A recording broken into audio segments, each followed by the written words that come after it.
All right, everyone. So welcome back to the show. I have a great guest today. Shawn Baker is nice enough to take his time to be a guest today. And I wanted to talk to him specifically about like the carnivore diet and how it relates to fat loss, moreover than the general health picture, and kind of the steps a person can do if they're interested in reducing their body fat and trying the carnivore diet to do that at the same time. So I thought no better person to come ask. I'd learned about the carnivore diet from Shawn Baker when I first saw you on the Joe Rogan show. It must have been like 3 years ago at this point, or maybe even 2 years ago. So I didn't even know. Well, I didn't even know people just ate meat. So I thought it was pretty interesting. But come to think of it, actually, for the majority of part, like in the way I grew up in Ukraine, it was like very meat heavy as well. We had like some potatoes and some pickles and stuff like that, but it was just like, I mean, the bulk of the calories came from meat. So when I started thinking about it, I'm like, oh, it's not that strange after all. That's like usually how people live in a lot of parts in the world anyways. So I'm going to let Shawn take over on this podcast. He has like a large resume. It would take too long to kind of describe here, but he's an interesting guy. He served in the military and he's a professional athlete as well, and a surgeon. So I think that's really cool. So we'll jump right in. What would be your advice, like if a person is looking to transition off of like the standard American diet and into a carnivore diet for the purpose of fat loss? Is there like a specific sequence of steps a person needs to do to make sure that transition is safe or properly done? Sure. Well, I think first of all, get off the standard American diet. I mean, it's not good for people. So any diet you want to transition to is probably going to be better at that, with rare exceptions. And so I think, first of all, the way I go into it is I use it as a tool. You think about what are you trying to solve? Is you want to lose 50 pounds or 20 pounds, or you want to address some underlying health issue. So you have to, have a purpose in mind as to why you're doing this, and don't consider it I can only eat meat for the rest of my life. I don't even necessarily, even though I've been doing it for 4 years, I don't necessarily sort of ask that of myself. I'm just going to take it one day at a time. And so I think you just have to have the right mindset going into this and think of it as a very effective tool. And that's what I use it as a tool. And it is very effective. But I think, it depends on the person. There's people that are relatively healthy that just have a little weight to lose and they're not really dealing with a lot of health issues and not a lot of medications. Those people can usually pretty transition into the diet reasonably well. And there's some steps you can do to transition, or you can go straight into it. And I kind of use the analogy of pulling a Band-Aid off. You can either rip a Band-Aid off or you can pull it off real slow, and both of them get the job done. One involves a lot of pain real quick, and one involves kind of slow, protracted pain, but maybe minimal. You get mom pulling off your Band-Aid and they go really slow, and dad just yanks it off. It's just two different approaches there. The people that have a lot of medications, that a lot of times you need to be very cautious with that, and you need to be probably involve your healthcare provider to talk about what medications you might need to no longer be on, or at least reduce, because that can be an issue. I'll use the example of high blood pressure medications. Very, very often we see people with high blood pressure, their blood pressure will normalize or even go very low on the carnivore diet, or many diets can do that. And because of that, the medicines are on at the current dosage might even potentially be dangerous. And you can end up having a syncopal episode where you pass out and you get hurt. Diabetics also, a lot of people will see their blood sugar plummet, particularly those on insulin and things like sulfonylureas. And there's a new medication out there called an SGLT2 inhibitor. Anyway, those medications you need to be aware of. So if you're on a lot of medications, you should probably let your healthcare provider know, hey, look, I'm going to go on a low carb diet or a carnivore diet. If you say carnivore, they may look at you funny and tell you not to do it. But again, that's your decision. My as a physician, it's my job to provide advice and help people out, but I work for my clients and my patients. I always felt that was what we were there. It's not the other way around. And so it's, you run your own health. Don't outsource your health making decisions to someone else. You need to be the one that makes those decisions. As far as, transitioning over to a diet. So anyway, a carnivore diet, and there's a lot of people that have different interpretations of what that means. I actually literally defined this diet as a carnivore diet. I came up with the term. I didn't invent the word carnivore, but I applied it to what people had already been doing. Prior to this, this had been called, at least in its modern iteration, had been called a zero carb diet. And I found that that terminology to be a little confusing, because there's a lot of things with zero carbs. Diet Coke, corn oil, soybean oil, all have zero carbohydrates. not on the diet. So it became very confusing. So I said, well, you're basically just eating meat anyway. Most people understand that carnivores eat meat, and that's how that term came to be utilized. And so a lot of people look at it this way. And when I give presentations about what is a carnivore diet, and again, I think we have to know what it is. I talk about it as a diet is focused on animal-based nutrition, and this is where your nutrition generally comes from. Plants can be part of that for some people, but I mean, the focus is to either limit or eliminate certain plants or even all plants to the degree necessary for optimal health.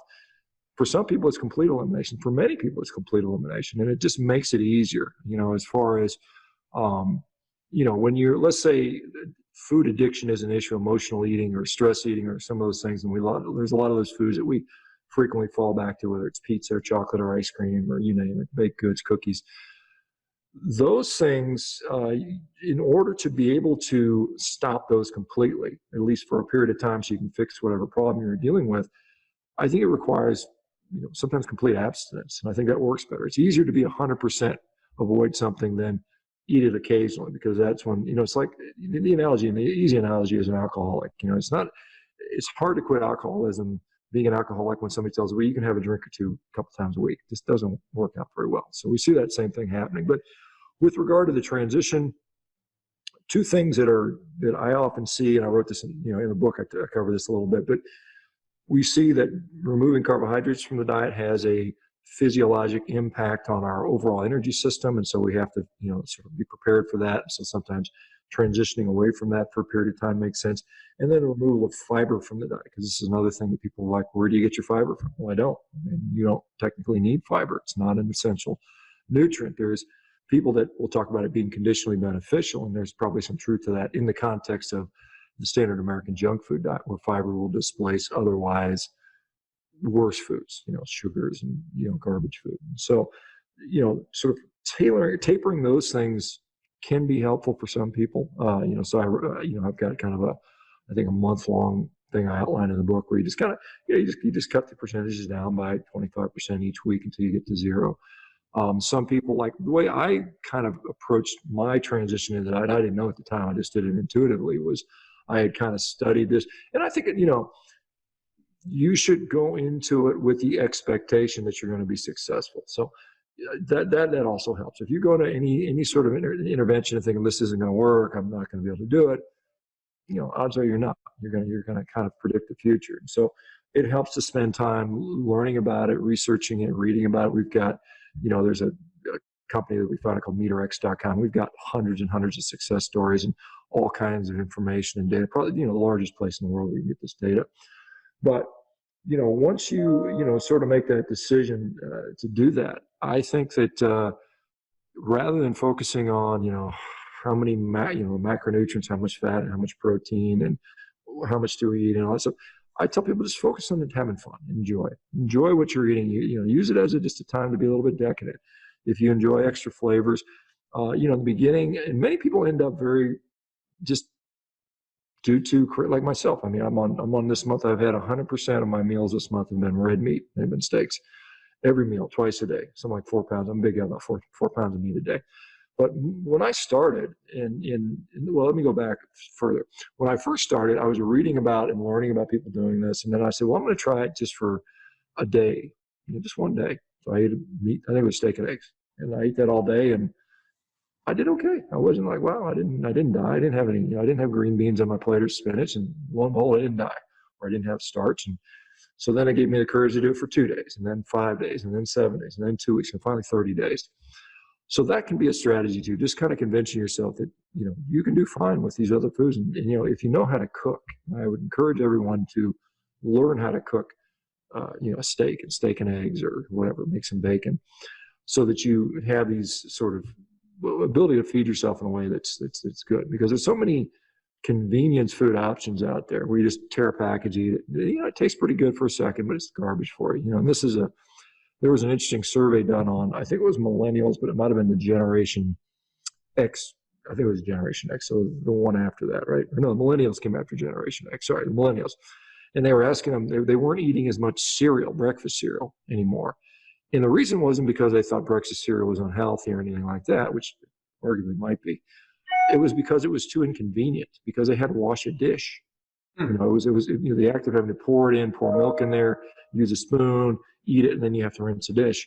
That was too much work. And so they'd rather just open a package, throw it away, and shove it in the mouth. And so that is why there's been a decline in some of the cereal consumption. But I think, you know, learning how to cook, it's a skill you need to have. If you don't know how to do it now, you should know. I mean, you know, your parents knew how to do it. Your grandparents definitely knew how to do it. Learn how to make food tasty, use variety. You know, it doesn't have to just be straight up plain ground beef in a bowl.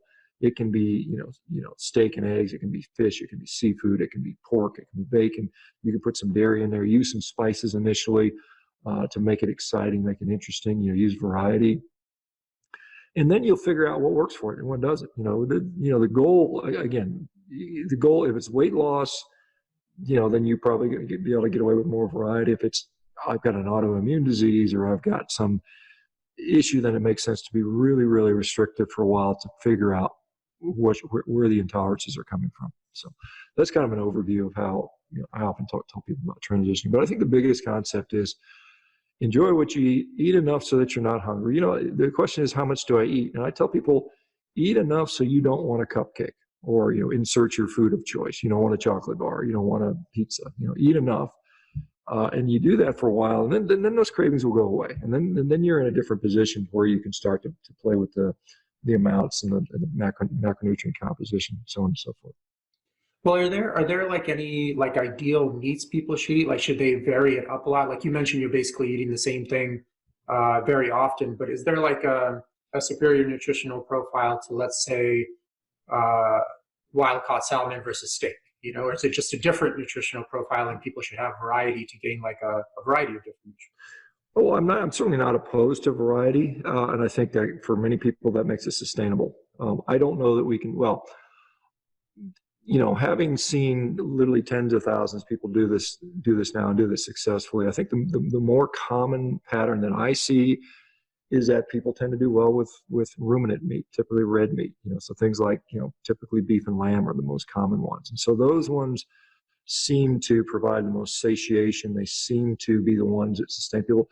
For instance, I've rarely, if ever, seen anyone be successful doing this on a purely seafood diet or a, you know, just a chicken diet. That has not, to my knowledge, I've not seen a lot of people be successful with that. So I do think that red meat has some unique properties. Now we understand that, you know, red meat has, you know, something like 50,000 unique nutrients in there. You know, this is, you know, I interviewed a guy named Stefan Van Vliet, who you may be familiar with. He works with a guy named Fred Provenza, and they've done some of this nutriomic research on different food substances. And beef has over 50,000 unique compounds, which is very interesting. Now, some of them are present in other foods as well, but I mean, they have a unique profile. And my suspicion is that as humans evolved and we were hunting, you know, if you think about what sort of types of animals would give you the most bang for the buck, so to speak, how much hunting would you need to do to acquire X amount of meat? You know, the common sense thing was you'd hunt big animals, big slow moving animals that don't necessarily run away. And that's clearly what humans, at least there's good evidence to clear that humans did that. So rather than spending their time chasing birds with a spear, which is what they had for much of our evolution, you know, it makes more sense to kill a big old mastodon or mammoth and, you know, eat for a couple months rather than every day having to hunt 50 birds, because, you know, you're not going to get much meat off of most birds, right?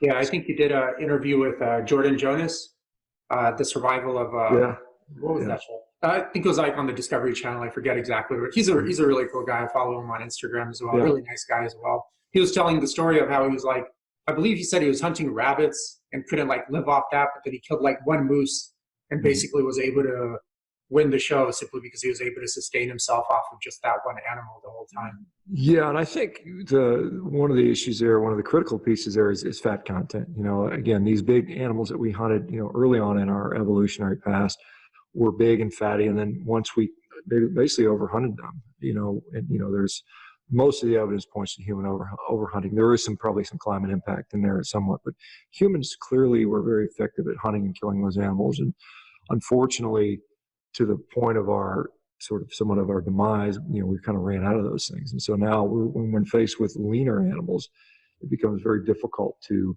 meet some of our energy needs, because protein, well, it's a great source of protein and we need it for building blocks. It doesn't provide the energy that we need to fuel our brain and some of our other tissues. And so you can either do that from carbohydrates, which, clearly we adapted, that capacity at probably a later time too.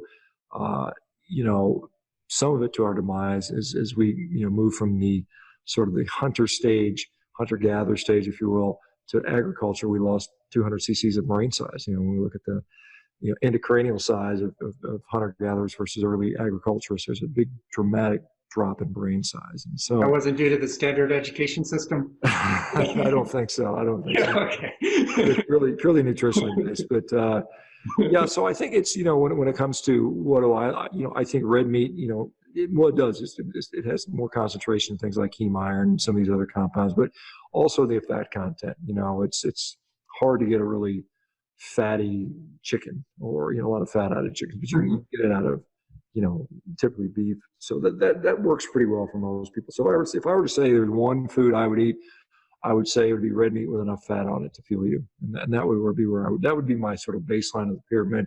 And then beyond those things, it's kind of up to taste, and there may be some benefit to it for variety, just for sake of boredom, I guess. Sometimes I generally throughout the year will eat a bit more varied diet than I do during this month. This month is World Carnivore Month, and so I kind of tighten things up, and so I've just been pretty much 100% red meat.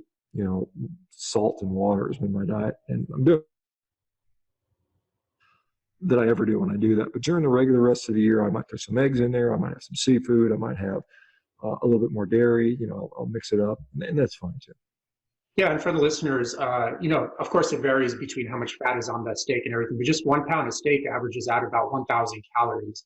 So it's actually deceptively nutritionally dense. I mean, it doesn't look that big, but you do get a lot of bang for your buck in terms of calorie wise. The average person, I presume, since they're probably not working out at all, can just live off of like a steak and a half or 2 steaks a day and be actually very, very full. Like I found with my clients, I don't transition them to an all carnivore diet, of course, and this is something they want to do themselves. But I just found getting, their protein quantity to match at least 1 gram per pound of body weight decreases their appetite by 30 or 40% of the calories they're eating on their fast food or standard American diet, for example. So you eat a lot less. Yeah, I think, and people talk about mechanisms of action, why people lose weight on the diet, and certainly there is a component of dropping calories. I think that's it always is an important aspect of it. Also the protein. We know that protein has a higher thermic effect of food than carbs and fat do. Probably something like 25% of your protein calories go to just absorbing and digesting those. So you lose 25% right off the bat. So you get that. So in other words, you can eat 25% more calories from protein than you can from some of these other foods without turning it into energy or storing it as energy in the form of either fat or glycogen. And so that is helpful, and I think that's something that it does seem to have a satiating effect. There's some people talk about this protein leverage theory where you'll eat until you get enough protein. And if you're eating potato chips, you got to eat a lot of potato chips before you get enough protein. That's why you're always, hungry. How you can eat the whole bag and keep going, and then give me a tub of ice cream on top of that, And so that is, a different way to look at it. But the food should be, I think for a nutritional strategy to be effective, I think 2 things have to be fulfilled. One is you have to like what you're eating. If you tell me I've got to eat, kale and quinoa, you might as well just tell me to eat cardboard. It's not going to be very good. I mean, I might lose weight that way, but I'm not going to be able to sustain it. And the other thing is, you've got to be able to figure out and deal with hunger. Hunger is a hugely important role here. If you are hungry all the time, you're just not going to be successful in any diet. Willpower works for a short period of time, but sustain over time, you're just not going to do it. So I think if you like the food and you can figure out appetite, and I think a meat-based diet often helps with that pretty well, you can be successful. Hi everyone, thanks for tuning into the podcast. I'm curious, have you ever been confused by the labels in the grocery store? In Yevgeny's book, he demystifies the difference between caged, cage-free, free-range, and pasture-raised meats. He also covers how to avoid GMOs, source high-quality water, fish, supplements, and other related topics. It's a beautifully illustrated, non-technical read that comes with a comprehensive video series and other extended learning materials. Jump on Amazon and check out the book titled Anti-Factory Farm Shopping Guide. by Evgeny Trufkin. Now let's dive back into the podcast. Gotcha. Well, what's your take on like sourcing? Do you feel it matters if you're buying like the factory farm meat versus like the pasture raised meat, or is the wild game like the absolute best? Like, what's your take on that? Well, I mean, it depends on in what sort of framework you're talking about. I think, if we're talking about environmental issues, if we're talking about, perhaps animal ethic issues, then I think it's pretty clear. I mean, I think, if you can source it from someone who, is regenerating the land, we've got this concept of regenerative agriculture or adaptive multi-paddock grazing, or, there's holistic management. There's all kinds of different terms for that. But if you've got somebody doing that, then likely those animals have been treated very well. They have had a good life, and they've helped the land, and it's not to say that the cow that goes to a feedlot is necessarily being harmed or abused like the vegan propagandists will tell you. But, I think from an environmental standpoint, they're probably, it's interesting. The feedlots generally create less methane overall. They tend to require less water, arguably. They tend to require less land. This has been a pressure that was put on from 1960s and 70s, said, hey, we need to produce more food, but we can't use the land. So that was a solution. The problem with that solution is you've got animals crowded, you've got meth, you've got manure issues, you've got antibiotic usage and the creation of antibiotic-resistant organism issues. And and then some people say, well, we think the animals are sick and therefore the meat's going to be problematic.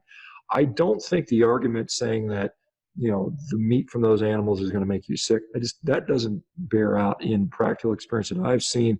And I've talked, I'm trying to encourage people to do research in there so we can say one way or the other constructively. Because I've talked to the people, Fred Provenza, Stefan Monvliet, and some of the others which I mentioned that are actually doing that research, and they agree with me. And I talked to, who was the other one? I'm blanking on the name. Jason Roundtree, another one that says, look, we don't have data on human health yet to say that this is definitively better. Now, we can say that the nutritional components are different. Yeah, we can clearly say that grass-fed beef has more vitamin A and more vitamin E and higher amounts of omega-3 fatty acids. That's true. But the problem with that is we don't know if it truly has an impact on human health or not. So I'm hesitant to say that it does. I'd love to be able to say it does because it would give us more sort of credence to say we need to support regenerative agriculture, which I do think we need to do, absolutely. But, for the people out there saying, hey, if you're eating meat that comes from, the grocery store, it's poison and awful, and that's just not true. I mean, we don't even know. It may be slightly better to eat a regeneratively raised animal. We don't know that yet, and I hope it turns out ultimately to be that case, and hopefully there's some research coming that way. But clearly eating, because I see people that all they can afford is they can get ground beef from Walmart. And these people are reversing diseases. They're coming off medications. They're as happy as they've been in years. They feel great. They're losing weight. So even if there was something slightly worse with that stuff, it still is such a better superfood, if I can use that term, than 99% of the stuff in the grocery store, which would be processed food. And I would far rather you eat cheap ground beef from Walmart than you're eating cereal and potato chips, by far. Yeah, exactly. So what's your take on organs? Is eating organs of the animal super necessary, or is that something that's like way blown out of proportion? I think there is some people that are advocates of that probably blow it out of proportion. I think that there's nothing wrong with it. And there are certainly people that benefit from that. I've clearly seen people that will report that I feel better when I eat, a little bit of liver each week. And that sometimes actually changes over time, or maybe initially when they first transition, they're so nutrient depleted that these rich bioavailable sources of nutrients, help them with that transition. Over the long term, and I've done data collection on something like 10,000 people doing this diet. Only about 15% of the people on the diet actually eat organs with any regularity. And I define regularity as more than once a week, or once a week or more. So 85% of the people either eat less than once a week or never at all. So to say that it is absolutely essential and that you can't get healthy, you can't be optimal without organ meats, I think is disingenuous. I think there's people that perhaps are trying to sell you something. Maybe they, so I don't, like I said, I'm not convinced. I personally, I've tried to eat organ meats. I've had them many different ways, prepared by very good chefs that have made it. And I've never said anything more than, meh, it's okay.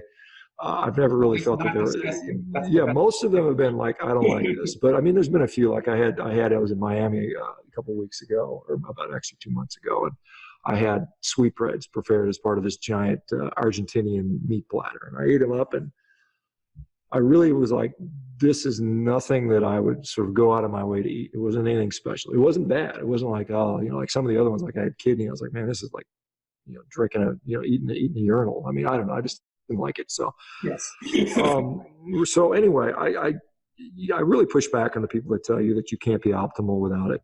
I just don't think the evidence is in that clearly shows it. I mean, I appreciate the valuing the whole animal and the whole sort of, not wasting anything. I think that there's nothing wrong with that argument, but I just don't think, again, I tend to stick to results, what happens with people, rather than theory and telling a nice story and, that type of stuff. I don't eat to satisfy my ethical desires. I eat for nutrition.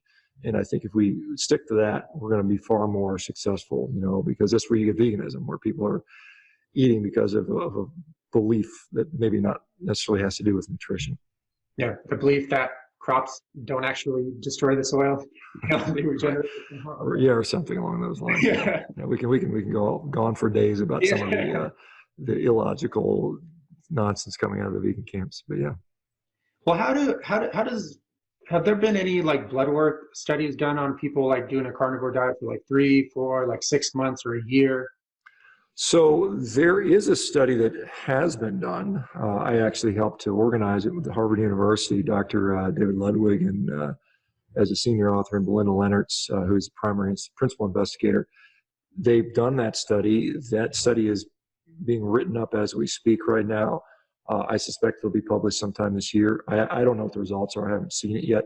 I know what I've seen as far as results are concerned, but not a formal study. Now, I'm also funding or, doing the fundraising for another interventional study that will be done looking at this stuff too. There's been a number of case reports, and again, those are interesting, but they're only one person or two people. And so, but there will be a studies coming out. So it's coming out. There's more and more people interested in this. And so I can tell you what the general trends are. They're very similar to what we see coming out some of the ketogenic camps, where, you see improvements in inflammatory markers. You see decreases in triglycerides and improvements in HDL. You usually see improvements in glycemic control. You often see weight loss, so on and so forth. Sometimes you'll see an increase, however, in LDL cholesterol, which some people think is a bad thing. I think that's context dependent generally. Gotcha. Okay. Well, do you have like any kind of like practical tips in terms of how to make this economical for people that might be more price conscious? Sure. Or any things you've noticed? Like for me, I've noticed just even when you buy from regenerative farms, for example, just the ground beef and the organs tend to be way cheaper than everything else, and it's still like very, very high quality. Sure. High quality. That's my one tip. Yeah, there's a number of ways to do this. So what you say is exactly right. If you can connect with a rancher, and buy his ground beef, buy his organs, buy in bulk, they'll usually cut you a deal. If you can buy that, if you can buy a side of beef, it's a couple $100 pounds of meat. You can usually get it at a pretty decent price per pound, sometimes $5-6 a pound, even for a grass finished animal. And so, that's one way to go, in a very good way. I really strongly encourage people to buy directly from ranchers, because this is an industry that, people are going to be going after, and they're going to try to eliminate that. And if we don't support them, that will happen. And you'll see these giant corporations just take over the entire food supply. And then what will happen is you'll be at the mercy of whatever is at their profit line. And that's what you're going to get. And it's not going to be, in my belief, it's not going to be the best nutrition. If you can't do that, and you want to go to the grocery store route, again, buy in bulk. Ground beef and eggs is a really good, cheap version of carnivore. I know there's a website that I used to use called mygrocerydeals.com, which you just basically, so mygrocerydeals.com, you just type in your zip code and you type in like meat. And what it'll do is it'll show you all the prices for meat in the local area when all the sales are on. And so you just go in, and when there's a sale, I know like one of the grocery stores near me in California here would have ribeye steaks on for like $4.77 a pound. So I would just call the butcher up and said, hey, set me 50 pounds aside. And I would just go in and buy 50 pounds of it in one setting. And so now I've got, a freezer full of, that. So if you got a freezer, it makes a lot of sense. Get a freezer if you can, you can do that in bulk. But the sales often occur, right around holidays, these traditional barbecuing or cooking holidays, for Christmas when people have the big Christmas roast, or Thanksgiving when they have the big turkey, or 4th of July or Memorial Day or Labor Day or whatever. There's usually a big sale on meat before then. So you go and you buy it. That's usually when the prices are really low, so you can stock up then, fill your freezer up, eat for the next, until the next holiday season, and then you can do it that way. Gotcha. But Shawn, I have two kind of questions for you personally that are somewhat related to the topic we're talking about now. So one is, like, what do you feel about basically the real, I know we have like this COVID-19 pandemic right now, but what do you feel like the real pandemic is actually kind of like an obesity problem in the US? Because at least from the bit of research I've done, it seems the people that are the most affected are basically inactive males over 15% body fat, and inactive females over 25% body fat. They seem to be at the highest risk category. Of course, there are some exceptions, but the general rule is that, Yeah, I mean, and that's never changed. I mean, that's always a situation with rare exception. I mean, people that are sick, frail, old, metabolically unhealthy are always going to be at greater risk for, you name it. I mean, it's, particularly when it comes to infectious diseases. I mean, the exception might have been the Spanish flu of 1918, which disproportionately struck younger people. But, and there's some childhood illnesses that affect children. But the general sort of, respiratory viruses and things like that, the flus and stuff like that, we always see deaths among very old people, elderly people, and that's not surprising. Old people die. I mean, I don't want to come across as callous or mean, but that's just the reality. Old people are going to die, and they're going to die pretty frequently, and they don't have much reserve. And then the other people that are disproportionately affected are people that you just pointed out, these people that are obese or metabolically unhealthy. And you can be thin and be metabolically unhealthy too. You can appear to look relatively healthy and not be healthy. I mean, it's not to say that doesn't happen, but so yeah, I mean, that is a pandemic we are endemically metabolically unhealthy, and so we're always chronically sick in that regard. And the frustrating thing for me is, even if we can't agree on what diet is best, I mean, I think, I don't think anybody out there believes that these sort of ultra processed junk foods that are just everywhere in the grocery stores are healthy for us. And so if we would just get the message out there that stop eating that stuff, replace it with fruits and vegetables, I don't care, replace it with meat, replace it with whole foods, just do that as a very bare minimum. And then be active. Just get out and walk. Instead we're telling everybody, stay inside, watch Netflix, order, support your local restaurant because, get up, order pizzas, and this is a message we're basically being told, and that is not helping the situation. That is making the population increasingly more vulnerable. And so instead of protecting the vulnerable, we're just creating more vulnerable. And so that's a shame. Now the old people are going to be older, but even old people can benefit from this. I mean, it's like just getting out and spending 3 hours a day being active. And I mean, just maybe walking around. Most of us just sit.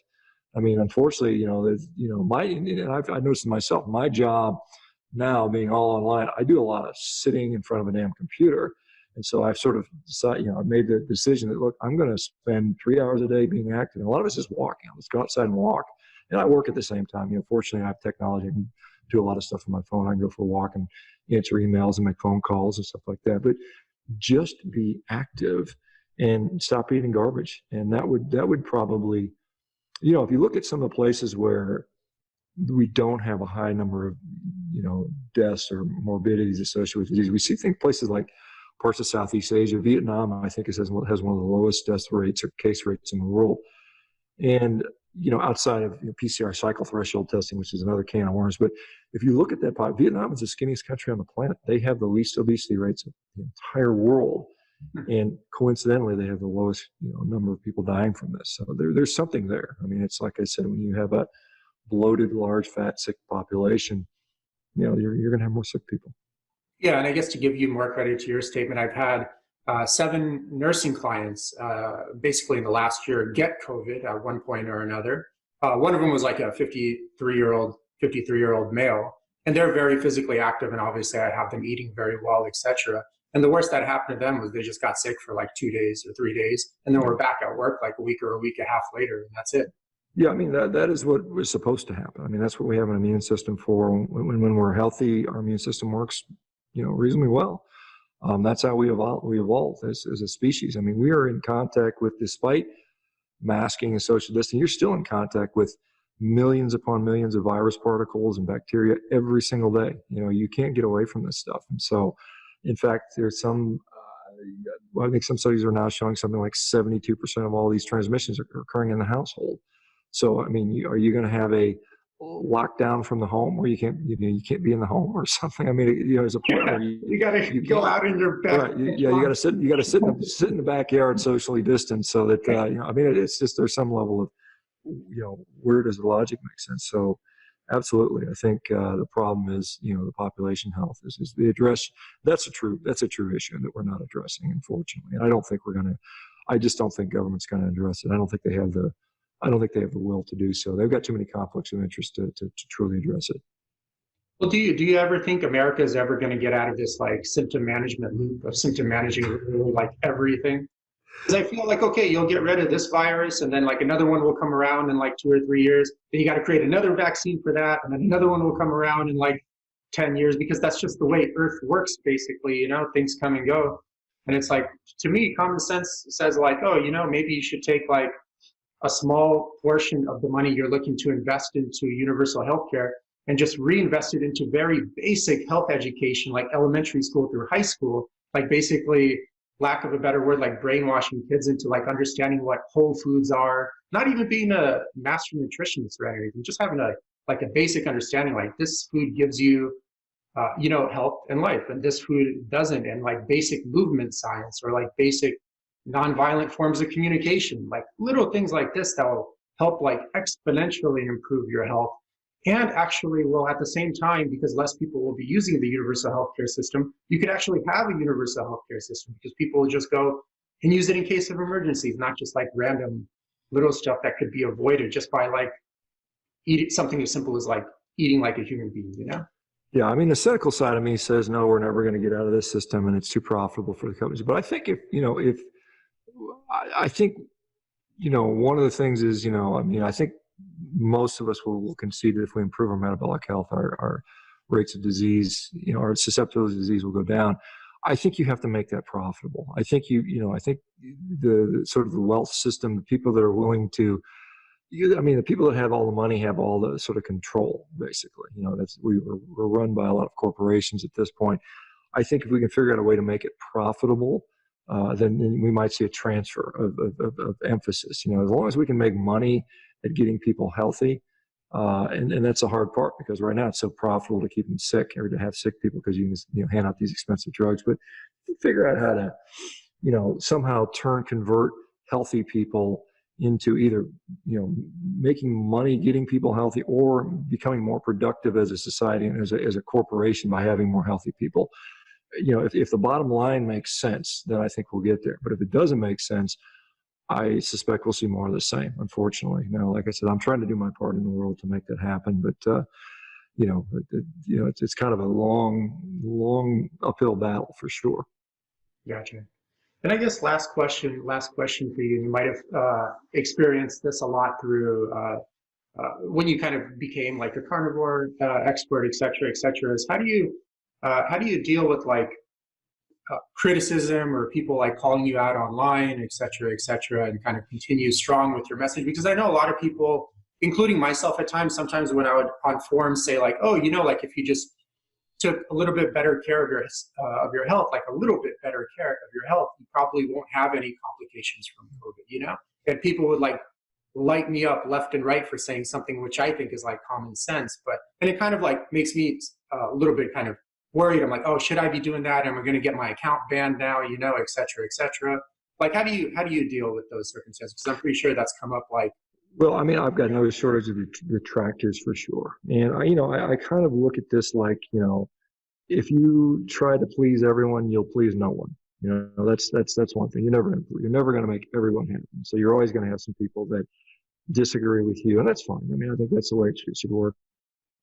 I think, particularly what I'm doing is fairly polarizing with regards to nutrition. The good thing for me is, as much as I have people that dislike what I'm doing or think I'm stupid or ugly or fat or smelly or whatever they want to call me, I get 10, 50, 100-fold more positive. I get people telling me every single day, hey, Dr. Bear, keep doing what you're doing. You changed my life. You significantly improved my health, so on and so forth. So that makes it pretty easy there. And, there was a point in time where I would sort of try to engage in logical arguments or discussions with these people. It was just totally fruitless. It was a waste of time. It was just like, I don't know. So I don't even engage in it anymore.